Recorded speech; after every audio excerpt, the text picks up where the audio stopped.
If you are from an average home, whether living in Nigeria or abroad, please come forward because you have to listen to this if you don't really want to be poor. Okay, so now you're here. Let's dive into it. If you come from a lower middle class family in this country and you interact with other people from lower middle class families, you notice a consistent pattern in their stories. It always goes this way.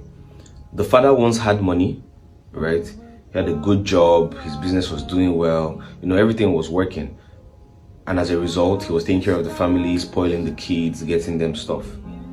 Then suddenly, one event happened. He either lost his job, right? Or the government made a policy, that halted his business. His business line stopped doing well. And then he fell financially and almost never recovered. He struggled, but he never recovered. And then as a result, it's either the wife now took responsibility to carry the burden of the family financially, or everybody just settled for the new normal, which is not having money. You notice this is a consistent story, in many people that came from lower middle class families generally. So I was telling a friend of mine 2 months ago that, look, what we are doing is not special, though, right? And what I was referring to is the fact that we are young, we are making money. I said, we are not the first in our bloodline to make money, right? We're not the first. Many of these guys knew how to make money, right? But it doesn't stop there. This is where intentionality comes into changing the narrative of your family. If you want to change the narrative of your family going forward, if you want to be that person that will redefine what your surname means, forever. See, there has to be an intentionality in every aspect of your life that you want to change. So for finances, for example, you can't just know how to make money and you think that's about it. Knowing how to make money. There's a knowing how to make money, which a lot of them knew. There's a knowing how to save money. There's a knowing how to invest money. There's a knowing how to multiply money. There's a knowing how to make money work for you, which is similar to investing money, right? Now, many of them didn't know all these other things. So they were just making money, spending it. They didn't. So there's a how to managing your finances, which I'm currently learning. I'm learning it actively. I'm not taking any paid courses yet, right? But I've drafted a curriculum for myself. It's like I'm taking a personal MBA for myself on YouTube, where today I'm learning something on real estate investing. Tomorrow I'm learning something on treasury. Tomorrow I'm learning something on mutual funds. You need to learn all these things. Do you know why? Because you want to set a new path. You want to set a new path, right? So that you don't repeat the mistakes that you did not like growing up, right? I remember I remember how hurtful it was, seeing my dad's business go down just because of one business policy. One business policy, just one, right? So my dad used to trade. He used to be a big trader in motorcycle spare parts, right? And then the government made a policy that no more Okada in the States. That is how business died. Now, imagine if the government makes a policy, right, that Instagram is banned for 1 year and your entire business is on Instagram. So what are you going to do? What are you going to do? Do you know that's the same thing happening to you now, right? So you never know. You can't predict. That is why you should learn how to diversify. You should learn other streams of income, right? So open up your mind with intentionality that you are going to create a new path and then start walking that path. Okay. Um, let's just do a little analysis of what this young man just said.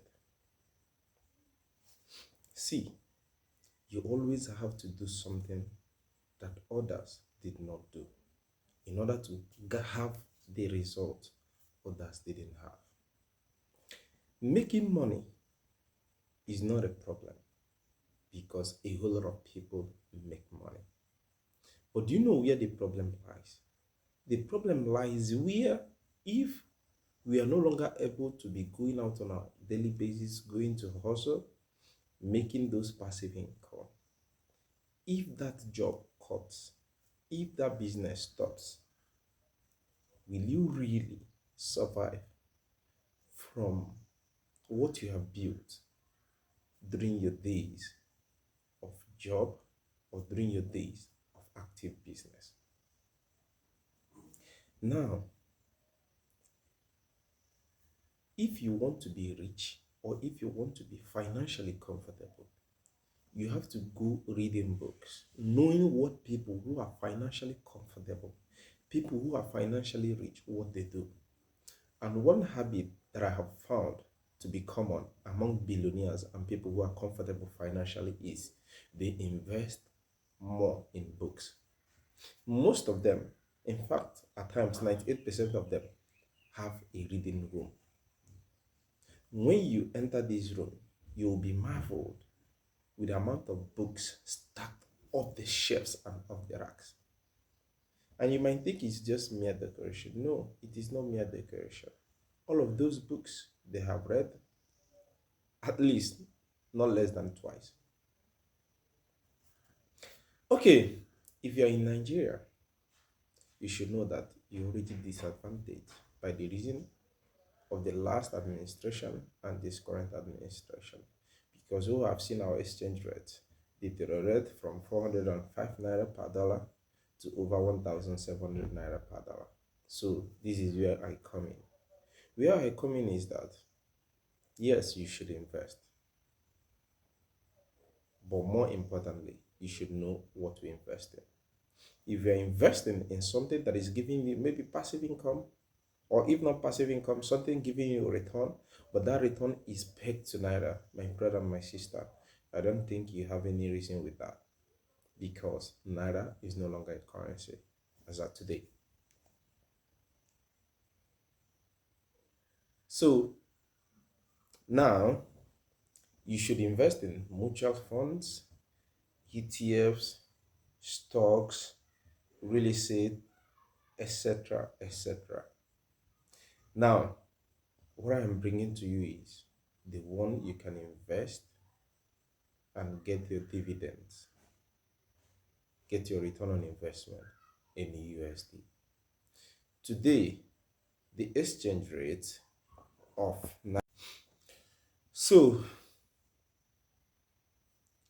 when you come to all of these things I have mentioned, bonds, ETFs, real estate, stocks, shares, etc. and etc., what I want you to look at is cryptocurrency, because all of these other things that I mentioned, I will say that they are old fashioned, they are old money. Not that you won't make it, but the probability of making it is on a longer term, whereas the probability of making it in the crypto space is on a shorter term.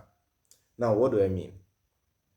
For you to make money off stock, real estate, shares, bonds, ETFs, your mind should be a minimum of 5 to 10 years.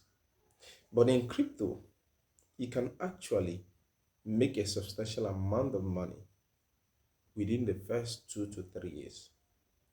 And with where we are today, you will possibly make money from now till third quarter of 2026. And I think that is even less than 2 years. So if you're an average person, if you're an average Nigerian, you have seen your family encountered what a young man said in that video, please pay attention to everything that I will be posting henceforth. I will see you guys on the next one. Stay deliberate with your finances.